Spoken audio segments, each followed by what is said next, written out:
महायुतीतून काय झालं कुठे आहे बीबी? बोला.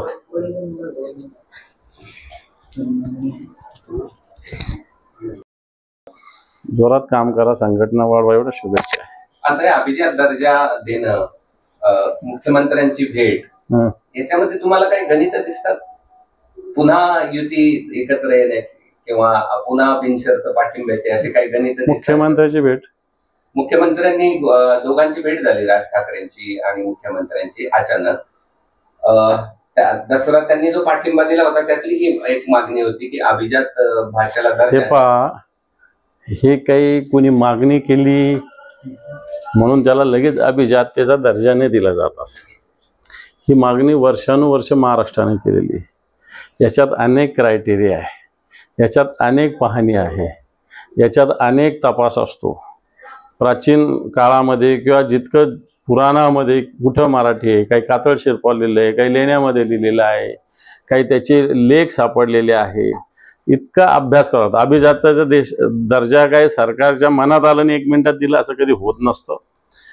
आणि म्हणून मला असं वाटतं अशी मागणी भले कोणी केली असेल म्हणून काही वेगळं राजकीय गणित लावण्याची आवश्यकता नाही असं मला वाटतं. मराठीला अभिजात्येचा दर्जा देणं हे राजकारणापासून दूर ठेवलं पाहिजे. मराठी माणसाला मराठी भाषेचा अभिमान आहे आणि त्याला अभिजात्येचा दर्जा मिळाला त्याचाही आनंद आहे. अशोक चव्हाण एका भाषणामध्ये म्हटले, मला संपवू नका आणि माझं नाव घेतल्याशिवाय काही जणांना जमत नाही किंवा करमत नाही. कोण त्यांना संपवायला? कोणी कोणाला संपवत नसतं, स्वतःच स्वतःच्या हाताने लोक संपत असतात.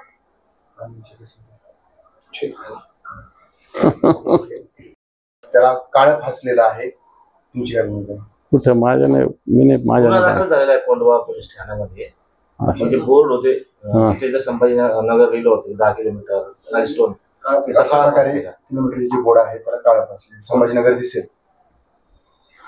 मला असं वाटतं अशा पद्धतीनं तुम्हाला काय म्हणायचं, तुम्ही औरंगजेबाच्या अवलादीच्या आधी दाखवून दिलंय तुम्ही. कारण छत्रपती संभाजीनगर नाव आता नुसतं सरकारने नाही दिलं तर कोर्टाने सुद्धा त्याच्यावर शिक्कामोर्तब केलेलं आहे. मी सांगत होतो ना, MIM अशा पद्धतीनं संघटना आहे, ही देशविघातक संघटना. छत्रपती संभाजी महाराजांचं नाव मिटवण्याची हिंमत करू शकतात आणि यांच्याशी कोण कसं बोलू शकतो? उद्या राज ठाकरे हे संभाजीनगर दौऱ्यावर आहेत. मराठवाड्यातले अनेक खरं तर त्या कार्यक्रमाला मुख्यमंत्री आणि उपमुख्यमंत्री येणार होते, परंतु ते न आले आणि अब्दुल सत्तार यांनी सदर कार्यक्रमाला हजेरी लावली. कृषी मार्केट कमिटीच्या सगळ्या संचालकांचा तो कार्यक्रम होता. तर ते पणन मंत्री असल्यामुळे ठीक आहे, मुख्यमंत्री उपमुख्यमंत्री काही कारणामुळे आले नसतील तर त्यांची जबाबदारी होती की सगळ्या संचालकांच्या ज्या काही भूमिका आहे, सगळेच लोक तुमच्या बाजूने असतात अशातला भाग नाही. थोडं विरोधवादी कोणी असलं तर त्याचं मत ऐकण्याची मानसिकता आपली असली पाहिजे. सगळेच लोक तुमच्या आरत्या ओळायला रिकामे नाहीये. तुम्ही निर्णय काही लोकांच्या विरोधातले घ्यायचे आणि लोकांनी तुमच्या आरत्या ओळायचा ते होणार नाही. आणि म्हणून काही संचालकांनी काही प्रश्न विचारले तर यांनी प्रश्न विचारायला सुद्धा थांबवलं आणि कोणत्याही प्रकारे समारोप न करता न बोलता अंगठा दाखवून तिथून पलायन केलं.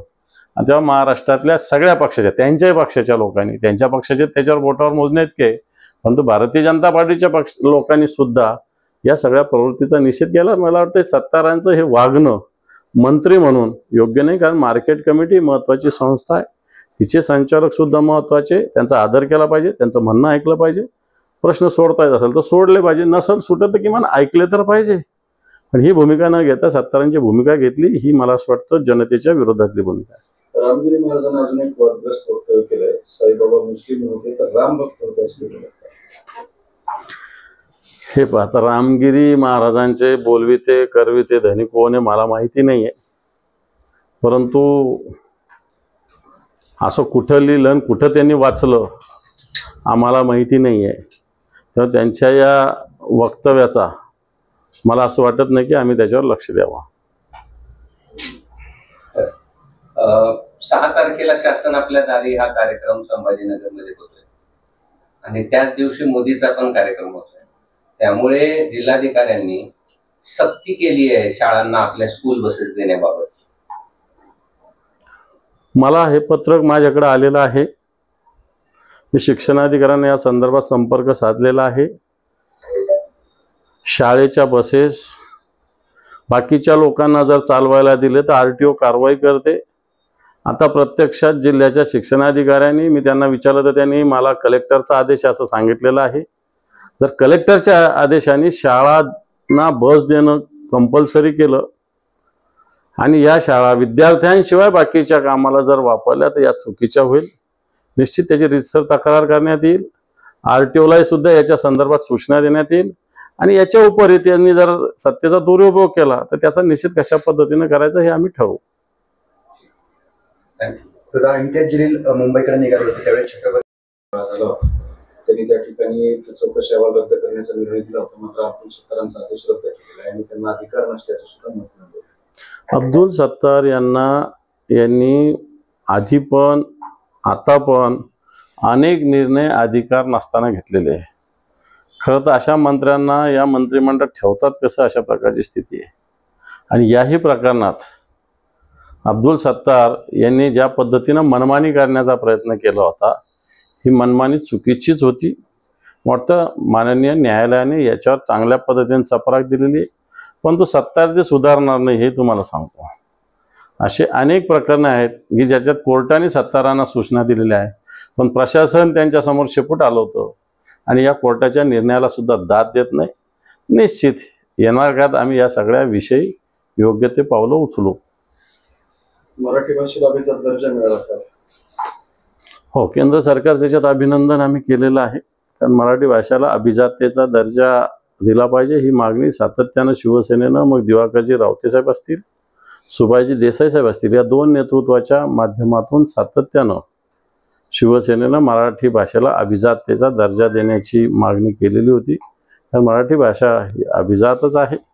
केंद्र सरकारच्या या दर्जा देण्याच्या निर्णयामुळं निश्चित मराठी भाषेतल्या आणखी जुनी ज्या पद्धतीनं भाषा विकासासाठी वेगवेगळ्या ठिकाणी भाषा पोहोचवण्यासाठी, कारण याच्यातून केंद्र अनेक सवलती अनेक प्रकारचं मदत करत असतं आणि याच्यातून मराठी भाषेच्या विकासाला आणि जास्तीत जास्त दूरवर पोहोचवायला मदत होईल असं मला वाटतं. पुण्यात सत्तारांच्या विरोधात जागा मिळाल्या नाही तर अजित पवार हे महायुतीतून बाहेर पडू शकतात. 80 ते 85 जागाची त्यांची मागणी आहे अशा बातम्या आता बाहेर येत आहेत. यांना कोणता सन्मान उरलेला आहे? 70,000 कोटीचा भ्रष्टाचार पंतप्रधान बोलले, देवेंद्र फडणवीस चक्की पिसायला लावाल म्हणला, तरी मंत्रिमंडळात यांना सन्मान कुठं उरलेला आहे? तेव्हा असा सन्मान बिन्मान काही नाही त्यांच्याकडे. जे देईल ते घ्या असं त्यांना राहावं लागेल. नाही दिलं तर त्यांना सरळ जावं लागेल आतमध्ये. त्यामुळं असं काही होणार नाही. जे देतील भारतीय जनता पार्टीचे लोक तुकडे टाकतील तेवढे त्यांना घ्यावं लागतील. हर्षवर्धन पाटील हे तुतारी हातात घेण्याच्या तयारीत आहेत. काल त्यांनी शरद पवार यांची भेट घेतली. नाही, आता किती दिवस थांबतील ते, हाही प्रश्न आहे ना. किती दिवस थांबतील हा प्रश्न निश्चित आहे, कित्येक लोकांचा आहे.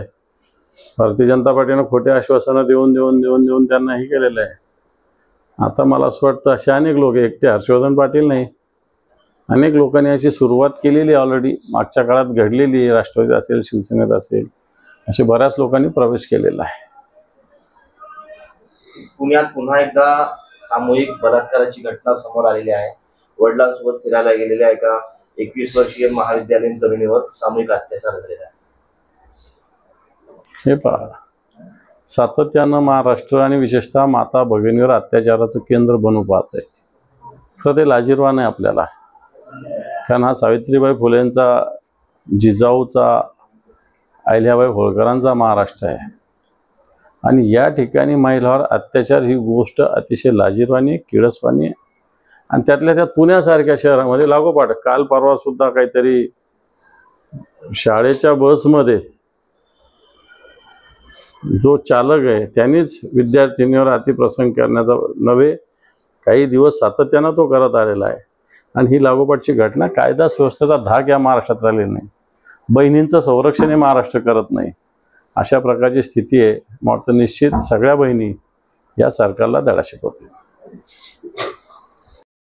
जे उरतील त्यांना 25% दिलं पाहिजे. हे पहा, आरक्षणाची मर्यादा निश्चित वाढली पाहिजे ही तर भारतातल्या वेगवेगळ्या प्रांताची मागणी आहे.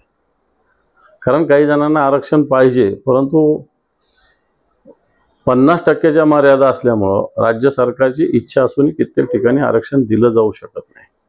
म्हणून संसदेनंच अशा पद्धतीनं येणाऱ्या काळामध्ये कायदा करण्याची गरज आहे किंवा राज्याकडे हे अधिकार सोपवण्याची आवश्यकता आहे. तर शरद पवार साहेब 75% बोलले याच्याविषयी मी काही सांगू शकत नाही, परंतु 50%च्या वर निश्चित आरक्षणाची मर्यादा नेली पाहिजे असं एक सगळ्यात जनतेचं एक मत आहे. कारण वेगवेगळ्या पद्धतीनं आरक्षणाचे लढे वेगवेगळ्या प्रांतात होत असताना हे केल्याशिवाय कोणताही पर्याय दुसरा दिसत नाही. शिवसेनेची काय भूमिका आहे त्याच्यावर? शिवसेनेने हेच सांगितलेलं आहे, माननीय उद्धवजी ठाकरे साहेबांनी हेच सांगितलेलं आहे की संसदेमध्ये कायदा करा, भारतीय जनता पार्टीने करावं, आम्ही त्यांच्या सोबत आहोत. ही भूमिका माननीय उद्धवजी ठाकरे साहेबांनी वारंवार सांगितलेली आहे. इम्तियाज जलील यांनी महायुतीला प्रस्ताव दिल्याचं म्हटलं होतं, पण तो प्रस्ताव जो आहे तो शरद पवारांची राष्ट्रवादी आणि काँग्रेस या दोघांनाच दिलेला आहे. तुम्हाला मात्र प्रस्ताव देण्यापासून टाळलंय त्यांनी. हे पहा, तुम्ही याच्या आधी मला हा प्रश्न विचारला होता. एमआयएमचा कोणताही प्रस्ताव शिवसेनेत आला नाही. आम्ही सुस्पष्टपणे सांगितलेलं होतं आहे. आणि महाविकास आघाडी म्हणजे हे 3च पक्ष नाही, आणखी सुद्धा अनेक पक्ष आहेत, सहकारी पक्ष आहेत, हे सगळे मिळून महाविकास आघाडी होते. त्यामुळे असा प्रस्ताव आलेला नाही हे स्पष्टपणे सांगतो आणि आताही सांगतो की असा प्रस्ताव आलेलाच नाही. त्यांनी जर दोघांनी एकत्र येण्याची भूमिका केली तिघांनी, तर त्यात तुमची काय भूमिका असणार आहे? कारण असं कदापि होणार नाही. उगाच बाजारात तुरी आणि आताच आपण त्याच्याविषयी बोलणं याला काही अर्थ नाही. कदापि होणार नाही. एमआयएमला विरोध आहे हे कदापि एमआयएम बरोबर महाविकास आघाडी एकत्र होणं कदापि शक्य नाही, होणार नाही. पण त्यांनी बैठका पण घेतल्या तसा दावा केलाय. असं त्यानं बैठका घेतल्यावर काय झालं? आता गाठी भेटी सगळ्यांच्याच होत असतात, म्हणून काय आघाडी झाली किंवा युती झाली असं थोडी होत असतात, बैठका होत असतात. त्यांनी असं म्हटलं 132 ठिकाणी मवियाला फायदा होईल एमआयएम सोबत आली तर. मला असं वाटतं एमआयएम ही भारतीय जनता पार्टीच्या मदतीसाठी काम करणारी संघटना आहे, रजाकारी वृत्तीची संघटना आहे. हैदराबादहून हिचा उगम झालेला आहे. ज्या निजामानं भारतात असताना स्वतंत्र देश म्हणून राहण्याचा प्रयत्न केला होता, बाकीच्या देशाची बाहेरच्या मदत घेतली होती, त्या विचारानं चालणारी एमआयएम आहे.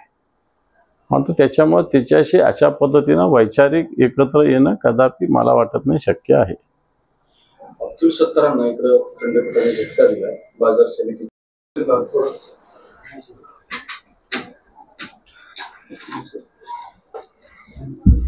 चालू करेल त्याचं बटन दाबलं.